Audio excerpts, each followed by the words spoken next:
तर मैत्रिणींनो, आपण आता ब्लाऊजची साईज बघायची आहे. कुठल्या साईजचा ब्लाऊज आहे आपला तो बघायचा आहे. म्हणजे नेहमी आपण साईज कशी बघायची, साईज जर माहिती झाली तर साईजनुसार आपण गळा, रुंदी, शोल्डर, मुंडा हे सर्व माप चार्टनुसार घेता येतात. त्यासाठी आपल्याला सर्वात अगोदरच्या साईज माहीत असणं महत्त्वाचं आहे. तर साईज कुठून बघायची, तर इथून ब्लाऊज सरळ ठेवायचा आहे, हुक लावून घ्यायचा आहे आणि ह्या हुकापासून आखेपर्यंत आपल्याला किती आहे अंतर ते बघायचं आहे. अशा पद्धतीने जितकं अंतर येईल त्याप्रमाणे आपल्याला साईज बघायचं आहे. तर हे आपलं अंतर जे आहे ते 7.5 इंच आलेलं आहे. म्हणजे हा ब्लाऊज जो आहे तो 30 साईज आहे.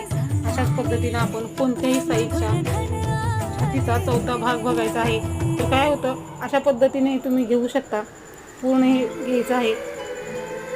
तर असं केल्यानंतर आपलं माप थोडंफार चुकू शकतं, म्हणून आपण फक्त एकच साईजचं माप घ्यायचं आहे आणि अशा पद्धतीने आपण साईज बघू शकतो. तर अशाच पद्धतीने प्रत्येक साईजच्या ब्लाऊजचं माप घ्या.